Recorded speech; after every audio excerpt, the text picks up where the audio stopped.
ಹಾಗೂ ಜಿಲ್ಲಾ ಪಂಚಾಯಿತಿಯ ಎಕ್ಸಿಕ್ಯೂಟಿವ್ ಆಫೀಸರ್ ಆದಂತಹ ಜುನ್ನೂರ್ ಅವರೇ, ಅರವಿಂದ್ ಗೌಡ ಪಾಟೀಲ್ ಅವರೇ, ಅಜಯ್ ಗಣಪತಿ ಅವರೇ, ಸುರೇಶ್ ಗೌಡ ಪಾಟೀಲ್ ಅವರೇ, ಅಧ್ಯಪ್ಪನವರೇ ಮತ್ತು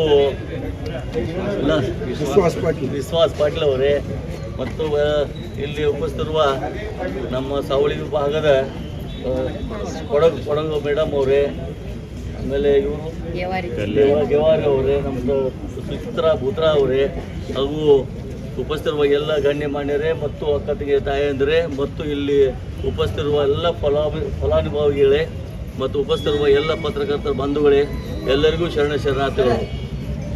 ಕೇಂದ್ರ ಬಹಳ ಜವಾಬ್ದಾರಿ, ಇಡೀ ಸಮಸ್ತ ಜನತೆಯ ಎಲ್ಲ ಸರ್ವತೋಮುಖ ಬೆಳವಣಿಗೆ ಹೊಂದಬೇಕು, ಎಲ್ಲ ಸೌಕರ್ಯಗಳು ಒದಗಬೇಕು. ಆ ನಿಟ್ಟಿನಲ್ಲಿ ಬಹಳಷ್ಟು ಪ್ರಯತ್ನ ಎಲ್ಲ ದಿಶೆಯಲ್ಲಿಂದಲೂ ಕೂಡ ಮಾಡ್ತಾ ಇದೆ. ಇವತ್ತು ಅಂಗವಿಕಲರಿಗೂ ಕೂಡ ಅವರು ಹೇಗೆ ತಮ್ಮ ಜೀವನ ಸಾಗಿಸಬೇಕು ಇನ್ನು ಮುಂದೆ, ಇದೊಂದು ಬಹಳಷ್ಟು ಕಷ್ಟಮಯ ಅವ್ರದ್ದು ಒಂದು ಜೀವನ ಆಗಿರ್ತದೆ. ಅದನ್ನು ಅರಿತುಕೊಂಡು ಅವರು ಸ್ವಾವಲಂಬಿಗಳಾಗಬೇಕು, ಅವರು ಉದ್ಯೋಗವನ್ನು ಮಾಡಬೇಕು, ಸ್ವಂತ ಹಣವನ್ನು ಗಳಿಸಿ ತಮ್ಮ ಜೀವನವನ್ನು ನಡೆಸಿಕೊಂಡು ಹೋಗಬೇಕು ಎಂಬುದಕ್ಕೋಸ್ಕರ ಇವತ್ತು ಯಂತ್ರಗಳನ್ನು ಕೊಡಮಾಡಿದೆ ಸರ್ಕಾರ, ಗಣ ಸರ್ಕಾರ. ಆ ಸರ್ಕಾರದ ಈ ಕೊಡಮಾಡಿದಂತಹ ಈ ಯಂತ್ರಗಳನ್ನು ಇವತ್ತು 38 ಮಂದಿ ಅಲ್ಲ, 32 ಮಂದಿ ಇವತ್ತು ಪ್ರಾಣಿ ಹಂಚಿದೆ. ಇನ್ನು ಉಳಿದವರು ಇವತ್ತು ಇನ್ನು ಈ ತಿಂಗಳ ಕೊನೆಯಲ್ಲಿ ಕೊಡಲಾಗ್ತದೆ. ಈ ದಿಶೆಯಲ್ಲಿ ತಾವೆಲ್ಲರೂ ಏನು ಫಲಾನುಭವಿ ಅವ್ನು ತೊಗೊಂಡು ಹೋಗಿ ಸುವ್ಯವಸ್ಥಿತೆಯಿಂದ ಚೆನ್ನಾಗಿ ಅದರಿಂದ ಉಪಯೋಗ ಪಡ್ಕೊಳ್ಬೇಕು. ಹಾಗೆ ಮೂಲೆ ಬೀಳಬಾರ್ದು ಮತ್ತು ಅದರಿಂದ ಬಹಳ ಉತ್ಪಾದನೆ ಕೂಡ ಆಗಬೇಕು. ನಿಮ್ಮ ಫ್ಯಾಮಿಲಿಗೆ, ನಿಮ್ಮ ಕುಟುಂಬಕ್ಕೆ ಕೂಡ ಅನುಕೂಲ ಆಗಬೇಕು.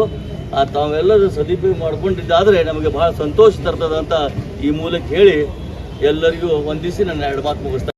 ಯಂತ್ರಗಳ ವಿತರಣಾ ಕಾರ್ಯಕ್ರಮಕ್ಕೆ ಆಗಮಿಸಿರ್ತಕ್ಕಂತಹ ಮಾನ್ಯ ಜನಪ್ರಿಯ ಶಾಸಕರಾಗಿರ್ತಕ್ಕಂಥ ನಾಡೋಜ ಜಗದೀಶ್ ಮುದುಗುಳಿ ಸಾಹೇಬರನ್ನು ತಮ್ಮೆಲ್ಲರ ಪರವಾಗಿ ತುಂಬ ಸ್ವಾಗತವನ್ನು ಕೋರುತ್ತೇನೆ. ಅದೇ ಕಾರಣವಾಗಿ ಇವತ್ತಿನ ಈ ಒಂದು ಹೊಲಿಗೆ ಯಂತ್ರ ವಿತರಣಾ ಕಾರ್ಯಕ್ರಮದಲ್ಲಿ ಆಗಮಿಸಿರ್ತಕ್ಕಂಥ ಎಲ್ಲ ಫಲಾನುಭವಿಗಳನ್ನು ಕೂಡ ಆತ್ಮೀಯವಾಗಿ ನಾನು ಸ್ವಾಗತವನ್ನು ಕೋರ್ತೇನೆ. ಅದೇ ಕಾರಣವಾಗಿ ಇವತ್ತಿನ ಈ ಒಂದು ಕಾರ್ಯಕ್ರಮವನ್ನು ಭಾಳ ವಿಶೇಷವಾಗಿ ಪತ್ರಿಕಾ ಮಾಧ್ಯಮದಲ್ಲಿ ಬಿತ್ತನೆ ಮಾಡಲಿರ್ತಕ್ಕಂಥ ಎಲ್ಲ ಪತ್ರಿಕಾ ಮಾಧ್ಯಮದ ಮಿತ್ರರನ್ನು ಆತ್ಮೀಯವಾಗಿರ್ತಕ್ಕಂಥ ಸ್ವಾಗತವನ್ನು ಕೋರ್ತಾ ಇವತ್ತು ಸಮಾಜದ ಪ್ರಮುಖರನ್ನು ಇಲ್ಲಿ ಆಗಮಿಸಿರ್ತಕ್ಕಂಥ ಎಲ್ಲ ಪ್ರಮುಖರನ್ನು ಕೂಡ ನಾನು ಸ್ವಾಗತವನ್ನು ಕೋರ್ತಾ ಇವತ್ತು ನಾವು ಈ ವಿತರಣೆ ಮಾಡ್ತಕ್ಕಂಥ ಕಾರ್ಯಕ್ರಮ ಏನಪ್ಪ ಅಂತಂದರೆ ನಮ್ಮ ತಾಲೂಕು ಪಂಚಾಯತ್ನ ಅನಿರ್ಬಂಧಿತ ಅನುದಾನ 2023 ಮತ್ತು 24ನೇ ಸಾಲಿಂದು 24 ಮತ್ತು 24ನೇ ಸಾಲಿಂದು. ಸೊ ಈ ಒಂದು ಇದರಲ್ಲಿ ನಾವು 5% ಅನ್ನು ನಾವೇನು ಮಾಡಬೇಕಾಗಿದೆಪ್ಪ ಅಂತಂದ್ರೆ ಅಂಗವಿಕಲ ಅಥವಾ ನಾವು ವಿಶೇಷಚೇತನ ಅಂತ ಹೇಳ್ತೀವಿ, ಅವರಿಗೆ ನಾವೇನಂದ್ರೆ ಮೀಸಲಿರ್ತಕ್ಕಂಥ ಅನುದಾನ ಇದು.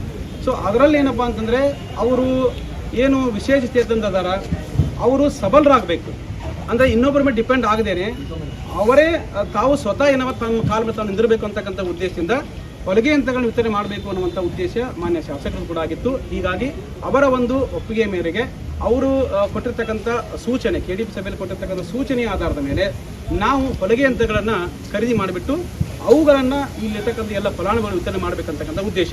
ನಾವು ಇಲ್ಲಿ ಏನು ನಾವು ಆಯ್ಕೆ ಮಾಡಿರ್ತಕ್ಕಂಥ ಫಲಾನುಭವಿಗಳನ್ನು ಕೆಲವೊಂದಿಷ್ಟು ಮಾನದಂಡಗಳನ್ನು ಇಟ್ಕೊಂಡು ನಾವು ಅವರನ್ನು ಆಯ್ಕೆ ಮಾಡಿದ್ದೀವಿ.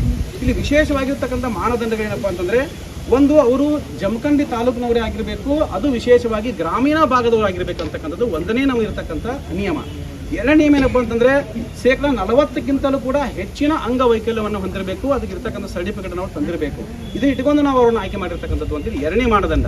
ಇನ್ನು ಮೂರನೇ ಮಾನದಂಡ ಏನಪ್ಪ ಅಂತಂದ್ರೆ ಅವರು 18ರಿಂದ 50 ವರ್ಷದ ಒಳಗಿನವರಾಗಿರಬೇಕು. ಅಂದರೆ 18 ವರ್ಷದ ಒಳಗಿನವರು ಕೂಡ ಆಗಿರ್ಬೋದು, 50 ವರ್ಷ ಮೇಲ್ಪಟ್ಟವರು ಕೂಡ ಆಗಿರ್ಬೋದು. 18 ವರ್ಷದಿಂದ 50 ವರ್ಷ ಏನಿರುತ್ತಲ್ಲ ಆ ಒಂದು ಏಜ್ನವರಾಗಿರಬೇಕು, ಅವರಿಗೆ ಮಾತ್ರ ಇದನ್ನು ನಾವು ವಿತರಣೆ ಮಾಡ್ತಾ ಇದ್ದೀವಿ. ಆ ನಂತರ ಕಡ್ಡಾಯವಾಗಿ UDID ಕಾರ್ಡ್ಗಳನ್ನು ಹೊಂದಿರಬೇಕು. ಅಂದರೆ ಅವರು UDID ಕಾರ್ಡ್ನ ಇಲಾಖೆ ಕೊಟ್ಟಿರ್ತದೆ, ಆ UDID ಕಾರ್ಡ್ ಇತ್ತಪ್ಪ ಅಂದ್ರೆ ಮಾತ್ರ ನಾವು ಅವ್ರನ್ನ ಪರಿಗಣನೆ ಮಾಡಿದ್ದೀವಿ. ಅದೇ ತೆರನಾಗಿ ಸರ್ಕಾರಿ ನೌಕರರೇ ಆಗಿರಬಾರ್ದು. ಅವರು ಸರ್ಕಾರಿ ನೌಕರಾಗಿದ್ರಪ್ಪ ಅಂದ್ರೆ ಅವ್ರಿಗೆ ನಾವು ಈ ಒಂದು ಏನಂದ್ರೆ ಸೌಲಭ್ಯನ ಒದಗಿಸ್ಕೊಡೋ ಆಗೋದಿಲ್ಲ ಅಂತಕ್ಕಂಥದ್ದು. ಕೊನೆಯದಾಗಿ ಏನಪ್ಪ ಅಂದ್ರೆ ಅಂಗವಿಕಲತೆ ಹೊಂದಿರತಕ್ಕಂಥ 2 ಭಾವಚಿತ್ರವನ್ನು ಅವರದನ್ನು ನಾವು ಪಡ್ಕೊಂಡಿರ್ತೀವಿ. ಇದೆಲ್ಲವನ್ನ ಈ ಒಂದು 6 ಮಾನದಂಡಗಳನ್ನ ಪರಿಗಣಿಟ್ಕೊಂಡ್ಬಿಟ್ಟು ನಾವೇನು ಮಾಡ್ತಾ ಇದ್ದೀವಿ ಅಂದರೆ ಇವತ್ತು ಅವರ ಫಲಾನುಭವಿಗಳನ್ನ ಆಯ್ಕೆ ಮಾಡಿದ್ದೀವಿ. ಒಟ್ಟಾರೆ ನಮಗೆ ಬಂದಿರತಕ್ಕಂಥ ಒಟ್ಟು 70 ಹೊಲಿಗೆ ಯಂತ್ರಗಳು ಬಂದಿತ್ತು. ಅದರಲ್ಲಿ ಆಲ್ರೆಡಿ ನಾವೇನು ಮಾಡಿವಿ ಅಂದರೆ ಈಗಾಗಲೇ 27 ಹೊಲಿಗೆ ಯಂತ್ರಗಳನ್ನ ವಿತರಣೆ ಮಾಡಿದ್ದೀವಿ. ಇನ್ನು 43 ಹೊಲಿಗೆ ಅಂತ ಹೇಳಿ ವಿತರಣೆ ಮಾಡಬೇಕಾಗಿತ್ತು. ನಾವು ಸ್ಕೂಟಿ ಮಾಡಿದ ಪ್ರಕಾರ 32 ಫಲಾನುಭವಿಗಳು ಇವತ್ತು ಆ ಒಂದು 6 ಮಾನದಂಡದೊಳಗೆ ಬಂದಾರೆ. ಸೊ ಹೀಗಾಗಿನಪ್ಪ ಅಂತಂದರೆ ಆ 32 ಮಂದಿಯನ್ನು ಈಗ ನಾವು ವಿತರಣೆ ಮಾಡ್ತಾ ಇದ್ದೀವಿ. ಮತ್ತೆ ಮುಂದಿನ ಅಪ್ಲಿಕೇಶನ್ ಪರಿಗಣನೆ ಮಾಡಿಬಿಟ್ಟು ಏನು ಉದಿರ್ತಕ್ಕಂಥವುಗಳನ್ನು ಮತ್ತೆ ಪರಿಗಣನೆ ಮಾಡಿಬಿಟ್ಟು ಆವಾಗ ಅವ್ರಿಗೆ ನಾವು ವಿತರಣೆ ಮಾಡ್ತಕ್ಕಂಥ ಕೆಲಸ ಮಾಡ್ತೀವಿ. ಸಾಧ್ಯ ಆದರೆ ಶಾಸಕರು ಕೂಡ ನಮ್ಗೆ ಅಧಿಕೃತ ಒಂದು ಡೇಟನ್ನು ಕೊಟ್ಟಿದ್ದಾರೆ, ನಾಳೆ KDP ಸಭೆಯನ್ನು ಮಾಡಲಿಕ್ಕೆ 29, 30 ಹೇಳಿದ್ದಾರೆ ಸಾಹೇಬರು ಇದೇ ತಿಂಗಳು. ಸೊ ಅಷ್ಟರೊಳಗಾಗಿ ನಾವು ಉಳಿದಿರ್ತಕ್ಕಂಥ ಫಲಾನುಭವಿಗಳನ್ನ ಆಯ್ಕೆ ಮಾಡ್ಕೊಂಡ್ಬಿಟ್ಟು ಬಹುಶಃ ಅವಾಗ ಕೊಡ್ತಕ್ಕಂಥ ಪ್ರಯತ್ನವನ್ನು ನಾವು ಮಾಡ್ತೀವಿ ಅಂತ ಹೇಳಿ ಶಾಸಕರ ಅಪ್ಪಣೆ ಮೇರೆಗೆ ಮಾತನ್ನು ನಾನು ಹೇಳ್ತಾ ಇದ್ದೀನಿ. ಸೊ ಅದಕ್ಕಾಗಿ ಇದು ಕುರಿತಾಗಿರ್ತಕ್ಕಂಥ ಸಂಕ್ಷಿಪ್ತ ಮಾಹಿತಿಯನ್ನು ತಮ್ಮೆಲ್ಲರೂ ಕೂಡ ನಾನು ಕೊಟ್ಟಿದ್ದೀನಿ. ತಮಗೆ ಏನಾದರೂ ಇದ್ರೆ ಮಾತಾಡ್ಬೋದು, ಇಲ್ಲಾಂದ್ರೆ ನಾನು ಮತ್ತೆ ಅದನ್ನು ವಿತರಣೆ ಕಾರ್ಯಕ್ರಮ ನಾನು ಮುಂದುವರಿಸ್ತೀನಿ.